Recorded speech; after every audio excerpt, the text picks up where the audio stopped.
ዛሬም አዳዲስ መረጃዎችን ወደ እናንተ ይዘን መተናል። አንዳንዶቹ መረጃዎች አዳዲስ ናቸው፣ አንዳንዶቹ መረጃዎች ደግሞ ሰሞኑን በደንብ የምታውቋቸው ናቸው።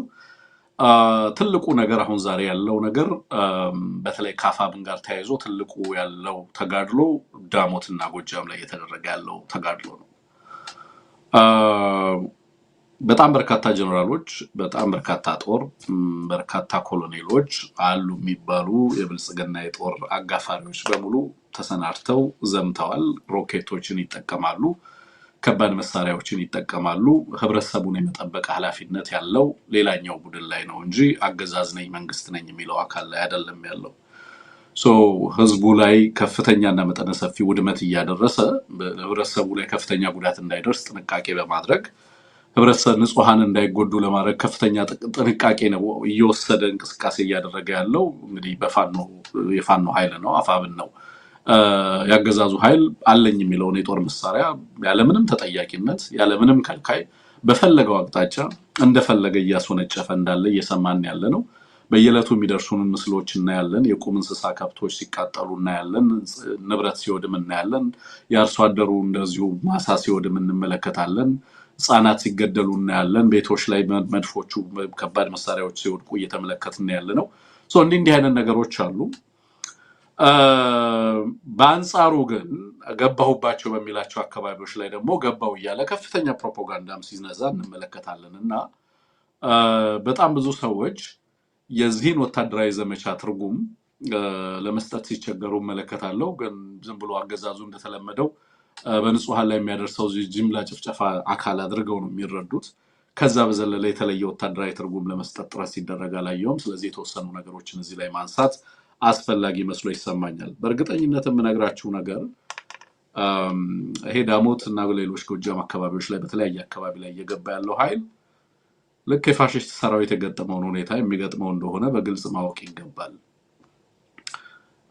ይሄ የሚገባው ኃይል በአጠቃላይ የሚወጣ ኃይል አይደለም። ሳድሊ ነገ ኮሎኔሎቹ ተማርከው እኛ ቃለ መጠየቅ እንደምንሰራላቸው በዚህ አጋጣሚ በእርግጠኝነት መናገር ይችላሉ። እዛ የሚገቡ ኮሎኔሎች ፎቶ አትልቀቁ፣ ደስ ብሎናል እያላችሁ ፎቶግራፍ አትለጥፉ።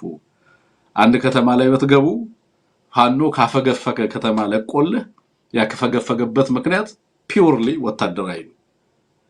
ይሄንን ባለፉት 3 ዓመታት በቀጥታ ወታደራዊ ትንተና ስንሰጥ እኛ በየዕለቱ በኤቢሲ ለማሳየት ሞክረናል። ብልጽግና ወደ አንድ ከተማ ሲገባ በድል አድራጊነት ስሜት እንዳይናገር፣ ምክንያቱም መንግስት ነኝ የሚል አካል ነው። እነዛን አካባቢዎች ለቅቄ ነበር የሚለውም ሽንፈት ነው። አንድን አካባቢ ከፋኖ አስለቀኩኝ ብሎ ጀነራሉ ጭምር ሳይቀር ሰልፊ የተነሳ ከወታደሮች ጋር ከለቀቀ ይሄ ወታደራዊ ድል አይደለም። ኤኒቲንግ ሌስ ዛን ቶታል ቪክትሪ ለብልጽግና ሽንፈት ነው። ፋኖን አናይሌት ማድረግ አልቻለም ማለት ብልጽግና ተሸንፏል ማለት ነው። የፋኖ ቲዮሪ ኦፍ ቪክትሪ ብልጽግናን ድል መንሳት፣ ኮምፕሊት ድል መንሳት ሰከንድ ሌየር ኦፍ ቪክትሪ። ፋኖ ብልጽግና እንዳያሸንፍ መከላከል ድል ነው ለፋኖ። አንድን አካባቢ ላይ ተረጋግቶ እንዳይቆጣጠር ማድረግ ድል ነው ለኢንሰርጀንቶች። የሆነ ከተማ ገባን የሆነ ከተማ ወጣን ማለት እንደ ድል ተደርጎ በጀነራሎች መነገር ተጀመረ ማለት ያ ጦር በእርግጠኝነት ተሸንፏል ማለት ነው። ያንን አካባቢም ተቆጣጥሮ መዝለቅ አይችልም ማለት ነው። እና ሰሞኑን የተመለከትነው ነገር በዛ አካባቢ ላይ ደጋዳሞት ፈረስ ቤት ገባን ተብሎ ከፍተኛ የሆነ ድል የከፍተኛ የፕሮፓጋንዳ እንትን ለማድረግ ጥረት እየተደረገ ነበር። እንደውም አንዳንዶቻችን እንዴ አሰብን የያዘ ወይንም ሌሎች ቦታዎች ላይ የገባ ነበር የሚመስለው፣ ሱዳን ውስጥ ገብቶ ወይንም ደግሞ በሱዳን ኃይሎች የተያዘን መሬት ያስለቀቀ ነው የሚመስለው፣ ወይንም ደግሞ የኢትዮጵያን በፈር በሶማሊያ የሚገኘውን ኢትዮጵያ እንደ በፈር የምትጠቀመውን ጌዶን ገብቶ ከግብጽ ጦር አስለቅቆ ነባይዶዋን ምናምን ይዞ የኢትዮጵያን ሴኩሪቲ ከውጪ ሊቃጣ ከሚችል ጥቃት የተከላከለ ነበር የሚመስለው። ፈረስ ቤት ገባው እያለ ሲናገር የኢትዮጵያ ጦር ሳይሆን የጣሊያን ጦር አድርጎ ራሱን የሚቆጥር ኃይል እንደሆነ በትክክል ትመለከታላችሁ። ሶ በዛ ደረጃ ፕሮፓጋንዳ ሲሰራበት በግልጽ የፋኖ አመራሮችም አፋምና አመራሮችም በተለያየ መንገድ በማህበራዊ ሚዲያቸው አንዳንዶቹ የሚያስቀምጧቸው ነገሮች እየተመለከትን ነበር። በግልጽ የሚያስቀምጧቸው ነገሮች ምንድናቸው? የትም ቦታ ላይ አይደለንም ማለት የትም ቦታ ላይ አለን ማለት ነው ይላሉ።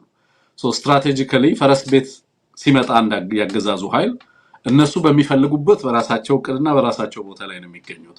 ከዛ ውጪ መቼ ላይ እንዴት አድርገው እንደሚመጡ አገዛዙም አያውቅም። ስለዚህ ሲገባ የሉም። የትም ቦታ ላይ ሲሄድ እነሱን አያገኝም። የሚያገኘው ንጹሃንን ነው። የሚያገኘው የአርሶ አደሩን ሰብል ነው። የሚያገኘው የአርሶ አደሩን ቤትና የነዋሪውን መኖሪያ ቤት ነው የሚያገኘው እንጂ ተዋጊውን ኃይል በቀጥታ አክሰስ ሊያደርግ የሚችልበት እድል የለም። ሶ ያ ሆኖ ትላንትና እንግዲህ ያንን ፉከራ ሳይጨርሱ ዛሬ ደግሞ እየሰማን ያለነው ነገር እንዳለ የገባው የብልጽግና ጦር በእነዚህ አካባቢዎች ላይ ሁሉ ተከቦ ነፍስ ውጪ ነፍስ ግቢ ላይ እንዳለ እየሰማን ያለነው።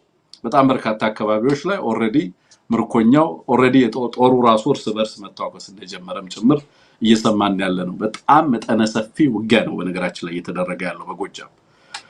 ሶ ይሄ እንግዲህ የሚነግረንም ትልቅ ቁም ነገር አለ ብዬ አስባለሁ። በተለይ ቴዎድሮስ እዝ ያለበትን ታሪካዊ ኃላፊነት ያለበትን ታሪካዊ ቁመና በደንብ ማወቅ አለበት ብዬ ነው የማስበው። በአማራ ትግል ውስጥ እኔ በጣም ኦፕንሊ ነው ይሄንን ጉዳይ ሁልጊዜም የምናገረው። ቴዎድሮስ እዝ ዝም ብሎ ተራ እዝ አይደለም። ዝም ብሎ የወታደራዊ እንቅስቃሴ ወይንም ወታደራዊ እንቅስቃሴ በማድረግ ዝም ብሎ ጠመንጃ ለመሸከም የወጣ ኃይል አይደለም። ከመጀመሪያው ጀምሮ በአማራ ትግል ውስጥ የነበረው ሚና ኢንዲስፐንሰብል የማይተካ ሚና ነው ያለው። ይሄ እዝ የአማራውን አንድነት በመሰብሰብ ረገድ የአማራውን ኃይል በተለያየ አካባቢ ላይ ከተበተነ ኃይልነት ወደ ማዕከል ያለው ወታደራዊ እዝነት እንዲሰበሰብ በማድረግ ረገድ የተወጣው ሚና ታሪካዊ ሚና ቀላል አይደለም። በጣም በርካታ የተማሩ ወጣቶችን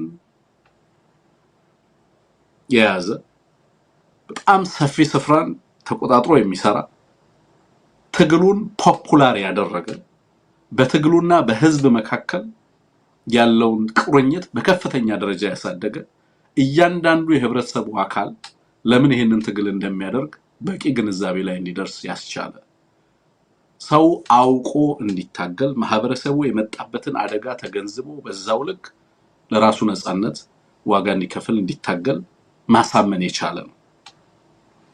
የቴዎድሮስ እዝ መነሳት የአማራ መነሳት ነው። በነገራችን ላይ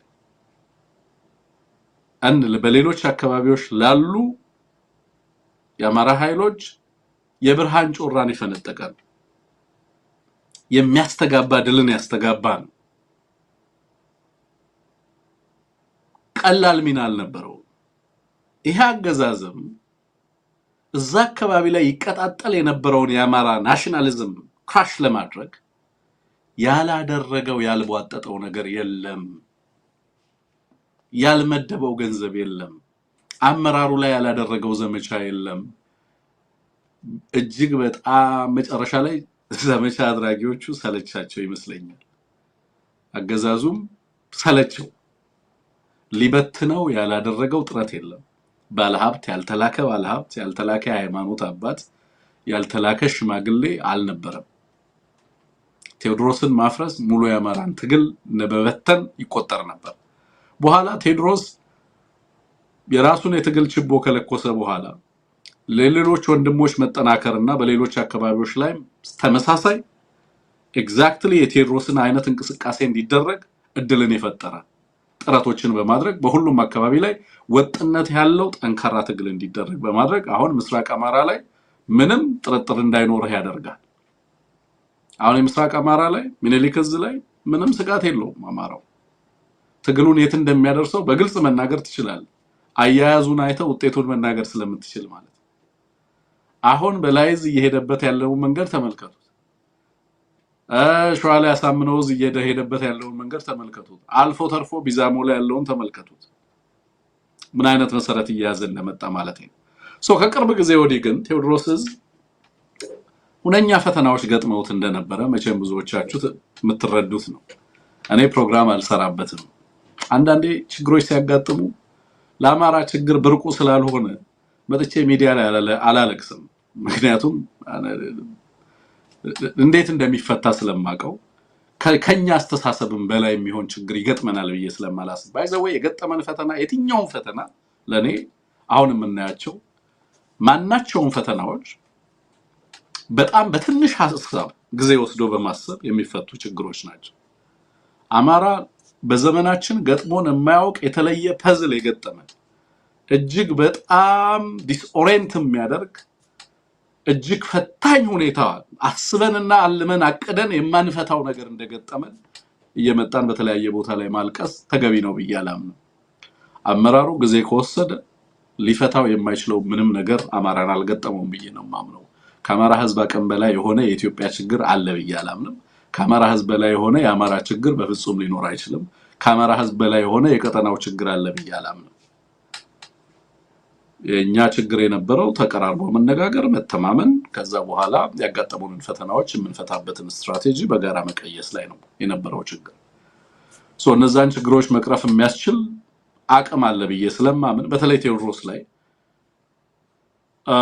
ችግሮች አጋጥመው ችግሮችን ለመፍታት ረዘም ያለ ጊዜ ሊወስድ ይችላል የሚል ችግር ያጋጥመዋል ብዬ ከማላስባቸው ዞች አንዱ ቴዎድሮስ እዝ ነው። ምክንያቱም በጣም በርካታ ማውቃቸው እጅግ ማከብራቸው በጣም እና እምጓጓላቸው ማለት ነው ወጥተው ኢትዮጵያን እስኪያገለግሉ ድረስ እነዚህ ልጆች ብዬ እምጓጓባቸው ልጆችም ጭምር ያሉበት ቦታ ነው። በነገራችን ላይ ማለት በጣም የሚያሳሱ ልጆች አሉ።